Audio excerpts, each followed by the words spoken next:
3장 1절에서 17절입니다. 마태복음 3장 1절에서 17절. 우리 앞에 PPT에도 나오는데 한 절씩 이렇게 교독하겠습니다. 그때 세례 요한이 이르러 유대 광야에서 전파하여 말하되 회개하라 천국이 가까이 왔느니라 하였으니 그는 선지자 이사야를 통하여 말씀하신 자라 일렀으되 광야에 외치는 자의 소리가 있어 이르되 너희는 주의 길을 준비하라 그가 오실 길을 곧게 하라 하였느니라. 이 요한은 낙타털 옷을 입고 허리에 가죽띠를 띠고 음식은 메뚜기와 석청이었더라. 이때에 예루살렘과 온 유대와 요단강 사방에서 다 그에게 나와 자기들의 죄를 자복하고 요단강에서 그에게 세례를 받더니 요한이 많은 바리새인들과 사두개인들이 세례 베푸는 데로 오는 것을 보고 이르되 독사의 자식들아 누가 너희를 가르쳐 임박한 진노를 피하라 하더냐. 그러므로 회개에 합당한 열매를 맺고 속으로 아브라함이 우리 조상이라고 생각하지 말라. 내가 너희에게 이르노니 하나님이 능히 이 돌들로도 아브라함의 자손이 되게 하시리라.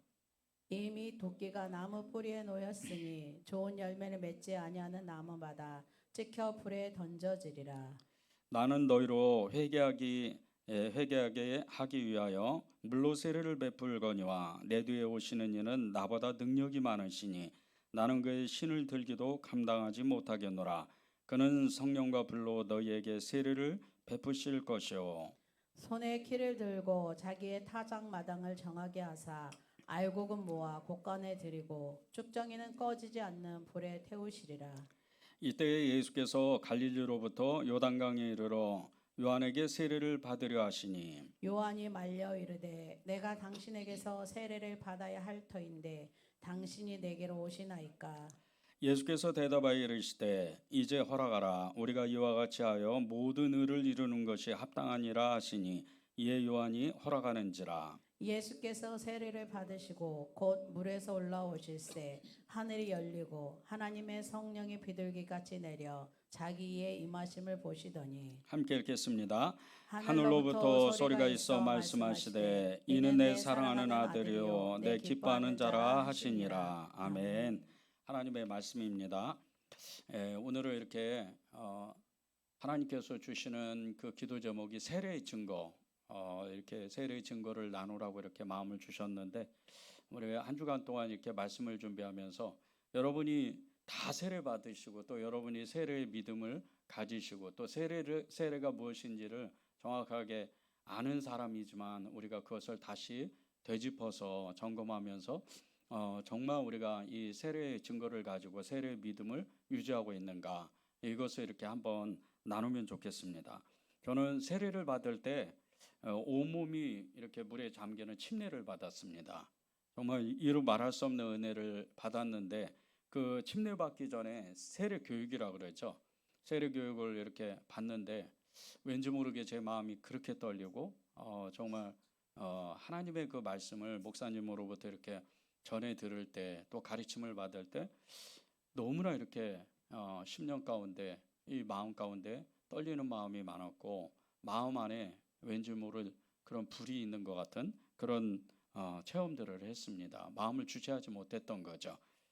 그리고 이제 침례를 받는 당일날 지하철을 타고 교회로 이렇게 가는데 까닭없이 계속 눈물이 나는 거예요. 너무나 이렇게 심령 가운데 한없이 눈물이 나고 세례를 받으면서 그 침례죠. 침례를 받으면서 실제적으로 물에 들어갔다가 이렇게 나오는데 목사님이 가운데서 이렇게 제 머리를 이렇게 물속으로 집어넣으시는데 양쪽에서 보좌를 하시는 분들이 저를 이렇게 물속으로 이렇게 당기고 그리고 다시 이렇게 올라오게 하실 때 실제로 이게 죽는 건가 보다 이런 느낌을 받았어요. 이렇게 새로 태어나는가 보다 이런 느낌을 굉장히 강하게 이렇게 받았고 그리고 또 세례를 마치고 옷을 갈아입고 안수기도 받고 다시 이제 교회로 이렇게 집으로 이렇게 다시 돌아오는 지하철 안에서 그때부터 정말 주체할 수 없는 눈물이 그렇게 나더라고요.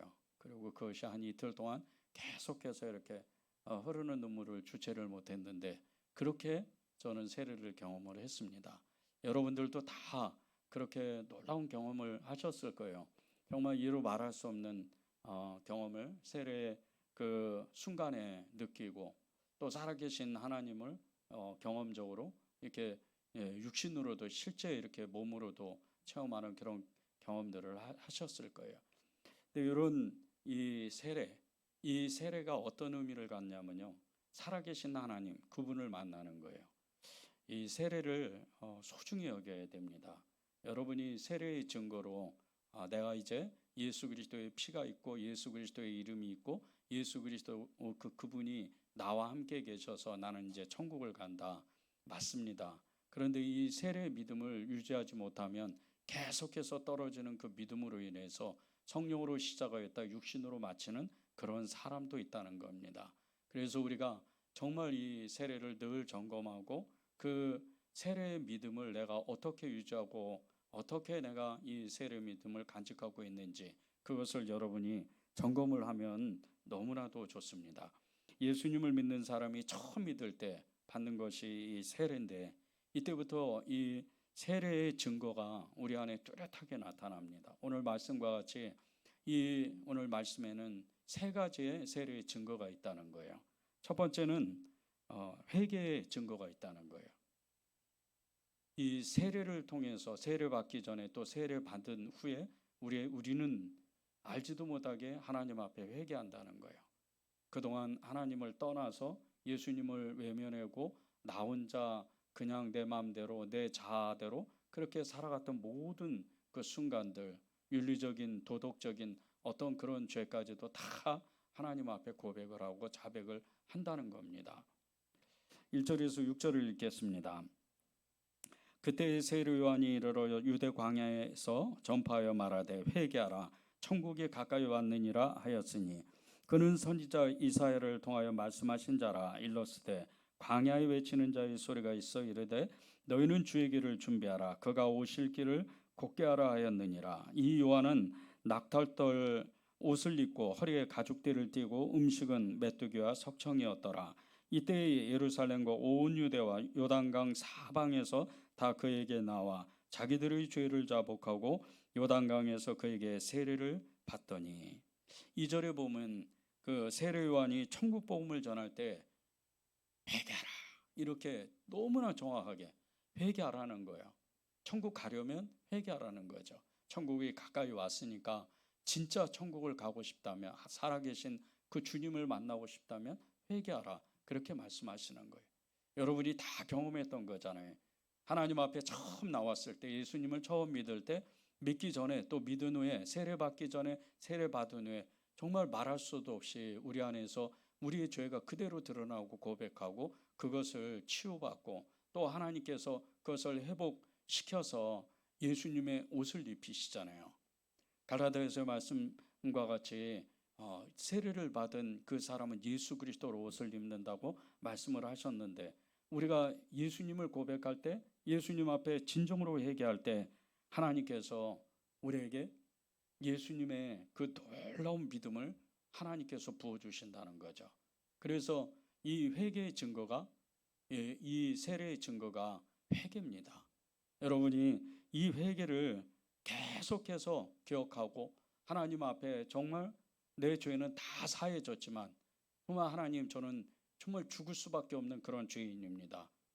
그리고 또 세례를 받았는데도 불구하고 하나님을 믿었는데 예수님을 믿었는데도 불구하고 여전히 그 끊지 못하는 죄 하나님 앞에 온전하지 못한 그 죄들을 하나님 앞에 다시 또 직구하고 자백하고 그렇게 회개할 때 하나님은 여러분에게 그 회개의 그 놀라운 은혜로 세례의 믿음을 더욱 강하게 만드신다는 거죠.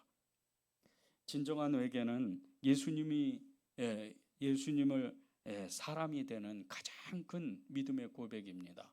진정한 고백이 예수님의 사람이 된다. 진정한 그 회개가 예수님의 사람이 된다. 이것은 말할 수 없는 은혜예요. 여러분이 진짜 정말 하나님 앞에 내 죄를 완전히 토해내고 완전히 자복하게 되면 예수 그리스도 그분의 옷을 입는데 그분과 완전히 하나가 돼서 그분과 혼연일체가 돼서 정말 예수님이 가라는 대로, 오라는 대로, 하자는 대로 그렇게 순종하는, 정말 순복하는 그런 사람이 됩니다. 이게 세례의 놀라운 은혜예요. 세례받은 사람의 첫 번째 그 증거는 이 회개입니다. 회개가 우리의 마음을 정말 크게 일으키고 정말 그리스도 안에서 담대한 그 믿음을 갖는데, 회개하지 못한 사람, 회개하지 않는 사람, 이런 사람은 하나님 앞에 온전하게 담대하게 나아가지 못합니다. 그래서 왠지 모르게 기도도 약하고, 그리고 믿음의 그 삶의 모든 모습들이 다 흐트러져 가는 그런 너무나 연약한 믿음을 갖게 되는 거죠. 예수님이 없는 건 아니에요. 예수님이 없는 건 아니지만 너무나 그 예수님을 믿는 그 믿음의 그 경중이 너무나 약한 거예요. 그 믿음이 너무 약해서 조금만 풍파가 일어나고 조금만 어려운 일이 닥치면 그대로 쓰러져 버리는 그런 사람이 되고 맙니다. 진정한 회개는 그리스도의 담대함을 얻는데, 이 그리스도의 담대함은 이루 말할 수가 없어요. 제가 처음 예수님을 믿을 때 진정한 행복을 찾지 못해서 왜 나만 불행한 삶을 살까, 그렇게 생각을 했어요. 그리고 예수님을 처음 만났을 때, 그 만나기 전에 왠지 모르게 그렇게 마음이 떨리는 거예요. 교회 처음 나갔는데 정말 한 1초도 안 되는 그 시간에 제 그동안 모든 죄들이, 30년을 넘게 살았던 그 모든 죄들이 한순간에 파노라마처럼 필름처럼 그렇게 휙 지나가는 거예요. 그때부터 그냥 생각나는 것마다 뭐든지 하나님 앞에 기도하고 하나님 앞에 회개했습니다. 그렇게 회개하고 또 회개하니까 정말 눈에 눈물이 얼마나 많이 흐르는지 눈이 짓무를 정도로 그렇게 많이 회개하고 하나님 앞에 나왔는데, 하나님께서 주시는 믿음의 담대함이 이루 말할 수가 없었습니다. 정말 여러분들도 다 그렇게 고백한 것처럼 저도 정말 죽으면 죽으리라, 하나님 저의 모든 일생을 하나님께 드리겠습니다, 그렇게 고백을 했어요. 그게 회개의 은혜예요. 세례의 증거입니다. 너무나 뚜렷한 이 회개의 증거죠. 이 세례의 증거예요.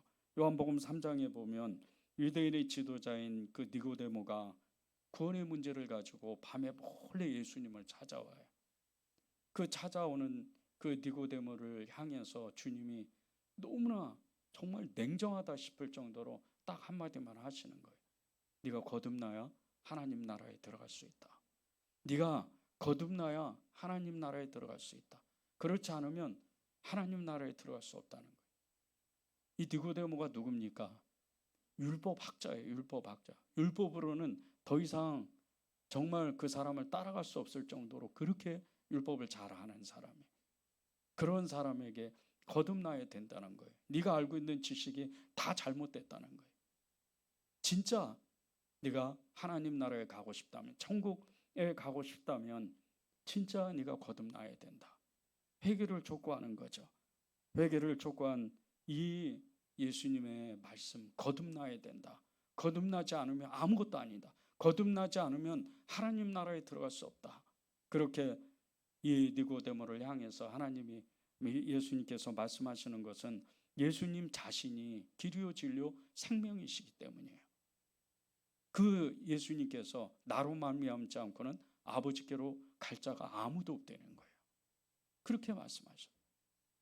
주님 앞에 진짜 주님을 만나지 않고 주님 앞에 정말 회개하지 않으면, 주님을 그렇게 정말 내 구주 나의 왕으로 모시지 않으면 하나님 나라에 갈 수가 없다는 거예요. 그러려면 회개해야 되는, 예수님을 몰랐던, 예수님을 부인했던, 예수님을 외면했던 그런 모든 시간들을 회개해야 되는데, 그것을 거듭나지 않으면 하나님 나라에 들어갈 수 없다. 그렇게 이야기하는 거죠. 여러분이 진짜 하나님이 여러분을 붙잡고 싶어하는 것은 여러분의 진짜 거듭남, 정말 세례의 그 믿음을 여러분이 갖기를 원하시는 그 주님은요, 여러분의 그 모든 죄, 그것이 갖고 있을 필요가 없어요. 그것을 그냥 하나님 앞에 그냥 드리면 되는 거예요. 모든 걸 내려놓고 하나님, 저는 무익한 사람이고 정말 벌레와도 못한 죽을 수밖에 없는 그런 자이지만 하나님 앞에 나와서 저희 모든 죄를 자백할 때, 모든 죄를 회개할 때 하나님은 당신의 그 실체가, 당신의 그 본연의 모습이 저와 함께 하나가 될 겁니다. 그렇게 하나님 앞에 나아가는 겁니다. 이게 세례의 증거예요. 여러분이 이것을 잊지 않고 하나님 앞에 꼭 붙잡고, 하나님 그렇습니다. 정말 예수님께서 말씀하신 것 같이 내가 거듭나지 않으면 하나님 나라에 들어갈 수 없다 말씀하신 것 같이 회개하겠습니다. 세례의 증거를 온전히 다시 한번 붙잡겠습니다. 그렇게 여러분이 고백하는 겁니다. 세례의 두 번째 증거는 성령이 임하시는 거예요. 11절입니다. 나는 너희로 회개하기 위하여 물로 세례를 베풀거니와 내 뒤에 오시는 이는 나보다 능력이 많으시니 나는 그의 신을 들기도 감당하지 못하겠노라. 그는 성령과 불로 너희에게 세례를 베푸실 것이요. 세례를 받고 성령이 임하신다는 것은 그 사람이 인격적으로 예수님을 만나는 것과 똑같은 거예요. 그 사람이 예수님을 뜨겁게 만나는 거예요. 성령이 임하는 그 순간서부터 눈이 열립니다. 성령이 임하는 그 순간서부터 믿음의 그 눈이 활짝 열려요. 살아계신 예수 그리스도를 눈으로 보지 않아도 느끼는 거예요. 내 앞에 계시고 내 안에 계시고 모든 세상의 왕이시라는 것을 느끼는 거예요. 성령이 그렇게 우리에게 임하실 때, 성령이 우리 안에 뜨겁게 임하실 때 우리는 이 세례의 증거를 받는 거예요. 여러분이 여러분의 마음 가운데 기도하다가 예배드리다가 봉사하다가 그리고 하나님 앞에 정말 찾고 그런 간절한 마음이 있을 때 내 마음이 뜨거워지는 것, 그것은 두말할 것도 없이 성령의 임재가 있는 증거예요. 왠지 모르게 정말 하나님을 더 쫓아가고 싶고 하나님의 말씀을 읽고 싶고 하나님의 말씀대로 살고 싶고 예수님을 정말 사모하는 간절한 마음들, 이 모든 것들이요 성령이 임재하는 증거입니다. 주님은 정말 그 성령과 불로 세례를 우리에게 주시는데, 성령과 불로 임한다는 것은 성령의 권능이 임한다는 뜻이에요. 세례를 받을 때 초대교회 모든 성도들, 제자들로 비롯해서 1세기의 모든 그리스도인들은요 성령을 정말 엄청나게 받아냈어요. 이루 말할 수가 없습니다. 얼마나 성령이 강력하게 임하는지, 마가의 다락방에 성령이 불같이 임한 것처럼 이 120문도 제자들과 120문들의 뿐 아니고 1세기의 모든 그리스도인들은 예수님을 영접하는 순간, 하나님 앞에 회개하는 순간, 예수 그리스도를 부르는 순간 성령이 그 자리에서 임하는 거예요. 사도행전의 그 모든 기록이 다 그런 기록이에요. 고넬료의 가정 가운데 하나님이 성령으로 나타나시고 또 에베소 교인들의 그 성령이 임하시는 놀라운 역사가, 에베소 교회는요 성령이 임하면서 방언이 터지는 거예요. 방언이 터지고 이루 말할 수 없는 하나님의 능력이, 그 믿음의 역사가 부어지기 시작하는 거예요. 여러분에게 성령이 역사하시는 이야기, 성령이 일하시는 그 모든 그 하나님의 은혜는요 여러분이 세례의 증거를 가지고 있다는 증거예요. 사도행전 19장에 보면 에베소 교회 성도들의 세례 이야기가 나오는데, 바울이 이 에베소 교회를 방문해서 그 성도들에게 이렇게 질문을 해요. 너희가 세례를 받았느냐? 근데 세례를 받았다는 거예요. 근데 그 세례가 요한의 세례였어요. 바울이 에베소 교회를 가기 전에는 아볼로라는 사람이 잠시 이 에베소 교회를 이렇게 담임하고 있었어요. 그리고 이제 바울이 가르치고 이 아볼로가 가르치고 다른 지역으로 북쪽 지방으로 갔는데, 이 바울이 전도 여행 중에 에베소 교회를 들려서 그 질문을 하는 거예요. 그래서 바울이 이거 안 되겠구나. 그리고 예수 그리스도 그분의 복음을 다시 전해요. 그리고 예수 그리스도의 그분의 세례를 전하는 거예요. 그러고 나서 세례를 주는데 그 자리에서 성령이 임해요. 엄청난 역사가 일어나요. 12명쯤 되는 이 성도들이 그냥 제자들과 같이, 사도들과 같이 그런 성령의 역사가 그 자리에서 나타나는 거예요. 바울이 제일 놀랐겠죠. 자신에게 임했던 그 성령의 엄청난 능력이 이 에베소 교회에도 부어지는 거예요. 야, 이게 무슨 일일까? 여러분이 세례를 받을 때 성령님이 임하십니다. 그 성령님은 여러분의 그 안에서 계시면서 이 성경에 나와 있는 모든 능력을 다 드러내고 싶어 하세요. 예수 그리스도의 표적, 믿는 대로 역사하는 기적과 이적과 표적과 능력이 나사렛 예수 그리스도의 이름으로 나타나는 그 은혜가 임하는 거예요. 사도행전에 보면요, 예수님을 이렇게 표현을 해요. 나사렛 예수에게 성령과 능력이 부어져서 그가 선한 일을 하고 귀신을 쫓아내고 능력을 행한대요. 그런데 그 똑같은 말씀이 이 제자들에게 엄청난 성령의 역사가 갑절의 영감으로 또 일어나는 거예요. 왜? 예수님 말씀하셨잖아요. 너희가 나와 같은 일을 할 것이며 나보다 큰 일을 너희가 할 것이다. 성령이 임하니까 내가 가고 그가 오시면 너희가 성령의 의지만 하면, 성령에 완전히 사로잡히기만 하면 하나님의 놀라운 능력이 나타날 거다. 그렇게 분명히 말씀하셨기 때문이에요. 여러분이 왜 능력 있는 믿음의 삶을 살지 못하는 줄 아세요? 그것은 성령을 의지하지 않기 때문이에요. 성령의 역사가 여러분 안에도 동일하게 있습니다. 불같이 지금 그 안에서 불꽃을 태우기를 원하세요. 여러분의 마음을 뜨겁게 하고 여러분의 그 삶 속에서 하나님이 기적과 이적과 표적을 나타내고 싶어 하시는 거예요. 그런데 여러분이 그 성령님을 의지하지 않으니까 그저 내가 가진 그 모든 힘을 가지고 믿음의 삶을 살려고 하니까 성령의 능력이 나타나지 않는 거예요.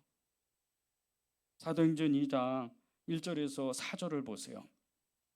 오순절날이 이미 이름에 그들이 다 같이 한 곳에 모였더니 호련히 하늘로부터 급하고 강한 바람 같은 소리가 있어 그들이 앉은 온 집에 가득하며 마치 불의 혀처럼 갈라지는 것들이 그들에게 보여 각 사람 위에 하나씩 임하여 있더니 그들이 다 성령의 충만함을 받고 성령이 말하게 하심을 따라 다른 언어들로 말하기를 시작하니라. 성령의 능력이 이 마가다락방에 부어지는데 각 사람에게, 사도들만 아니에요, 각 사람에게 불로 임했다는 거예요. 그것을 누구나 봤다는 거예요.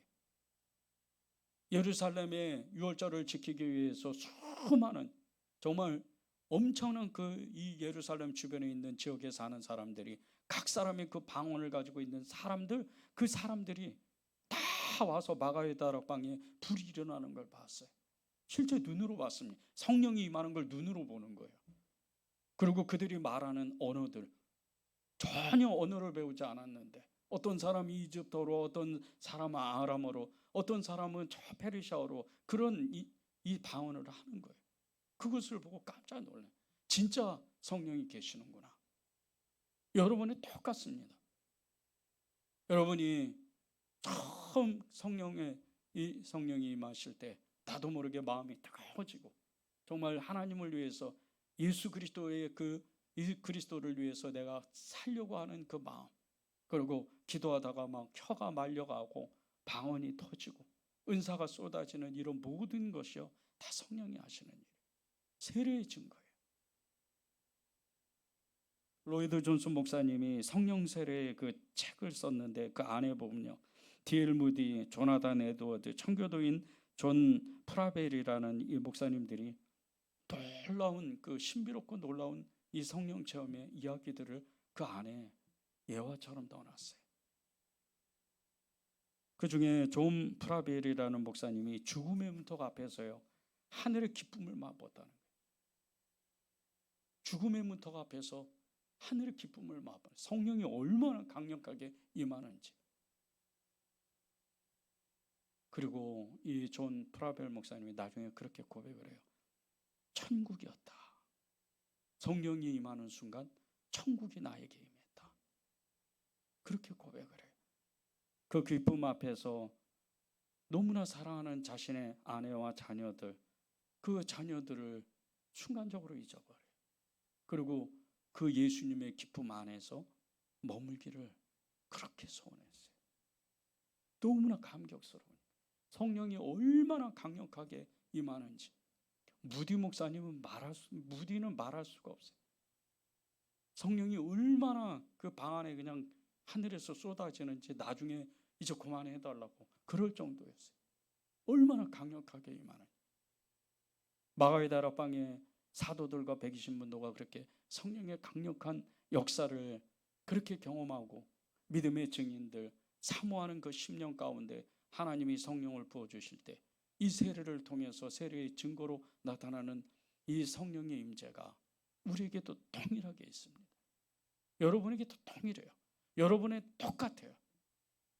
그것을 여러분이 민감하게 반응하고 성령을 쫓아서 성령께 순종하기를 결단만 하면 돼요. 그분은 어디 가신 게 아니에요. 여러분 안에 계세요. 여러분이 죄를 짓고 여러분이 때로는 믿음이 연약하고 부정적인 마음을 갖고 있다 할지라도요, 그분은 여러분 안에 계세요. 그것만 없애면 돼요. 부정적인 거, 죄, 그리고 하나님 앞에 불순종했던 모든 것만 없애면 돼요. 그러면 그 성령님은 불같이 여러분과 함께 계시는 거예요. 우리가 예배 드릴 때 마음이 뜨거워서 정말 감격스럽게 예배를 드리고, 그리고 하나님의 그 진리의 말씀을 받을 때 마음이 뜨거워지는 거, 다 성령의 역사예요. 봉사하고 교회를 섬기고 기도할 때 정말 그 모든 일들, 왜 이렇게 그냥 기쁨이 임하고 감사하고 그런 일들은 다 성령의 일입니다. 그래서 여러분이 그렇게 정말 하나님 성령을 정말 성령께서 제 안에서 폭발적으로 나타나시고 일하시는 역사가 나타나기를 원합니다. 그렇게 고백하는 거예요. 세례의 세 번째 증거는요, 하나님의 말씀이 들린다는 거예요. 16절 17절입니다.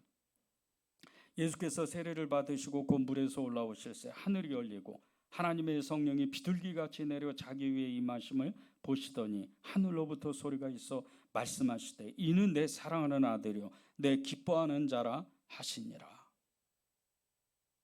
이 에논이라는 강가에서 이 세례 요한에게 세례를 받으신 예수님이 물에서 이렇게 침례잖아요. 침례를 받으시고 물에서 이렇게 올라오시는데 하늘에서 음성이 들리는 거예요. 이는 내 사랑하는 아들이다. 정말 이게 어마어마한 역사예요. 비둘기 형상으로 성령이 임하시는데 하늘에서 그와 동시에 말씀이 임하는 거예요. 여러분이 세례의 그 증거로요, 너무나 뚜렷하게 성령 안에서 말씀이 들립니다. 이것은 누구나가 다 듣는 거예요. 어떤 사람은 하나님의 말씀은 도저히 못 들어요. 들을 수가 없어요. 어떻게 들어요? 그 방법은 무엇입니까? 그것은요, 성령 충만하지 않기 때문이에요. 무엇을 배우는 게 아니에요. 그분 앞에 온전히 내가 하나님을 고백하고 성령을 전심으로 의지하기만 하면 하나님의 음성은 들리게 돼 있어요. 왜? 그분은 항상 말씀하시는 분이기 때문에. 그분은요, 우리에게 항상 말씀하시고 우리를 좋은 길로 인도하시고 우리를 피할 길로 인도하시고 우리를 마음의 소원의 길로 당신의 뜻에 그 합당한 길로 인도하시기 때문이에요.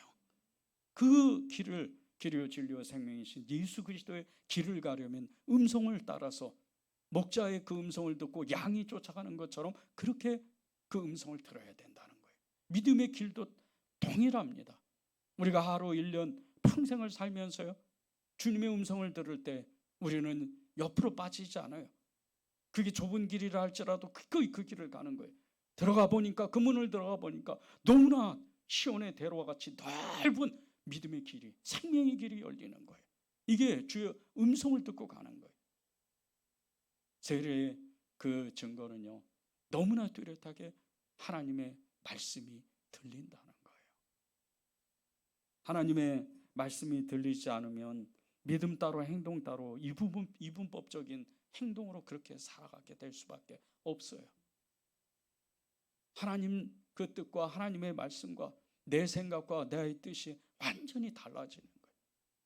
그분의 음성이 들려지지 않으니까, 그분의 말씀이 들려지지가 않으니까 내가 어떻게 해야 될지 알 수가 없어요. 사사기에는요, 그 350년 동안 많은 이스라엘이 세대를 거쳐서 자기의 옳은 소견대로 행하였더라. 이렇게 이야기를 해. 그게 결론이에요. 그런데 그 앞에가 더 중요해요. 왕이 없으므로. 왕이 없다는 거예요. 왕이 없으니까 들리질 않잖아요. 하나님의 음성이 들리지가 않으니까 계속해서 내 마음대로 살아보는 거예요. 믿음 따로 행동 따로. 완전히 그냥 두 모습으로 전혀 다른 그런 믿음의 길을 가는 거예요. 하나님께서 우리에게 말씀이 들려지는 것은요, 사도행전 10장에 보면 고넬료와 그의 가족들의 세례 이야기가 나옵니다. 그 고넬료와 이 가족들의 세례 이야기의 가장 중요한 게 뭔지 아세요?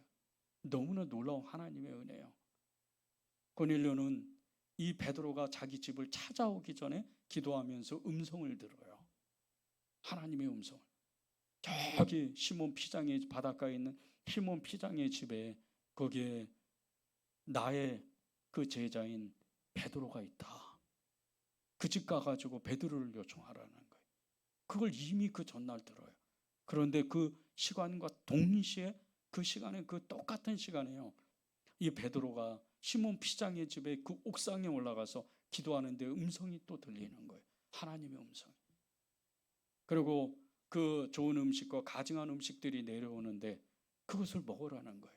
순종하라는 거죠. 하나님의 뜻에 절대적으로 순종하라는 거예요. 그리고 나중에 이 고넬료가 보낸 그 하인들을 보고 금방 알았어요. 아, 주님이 말씀하셨구나. 그리고 가서 말씀을 전하는데 예수 그리스도의 그 복음의 말씀을 듣는과 동시에 들으면서 성령이 그 고넬료 가정에 부어지는 거예요. 세례 받기 전에 성령 세례가 먼저 임합니다.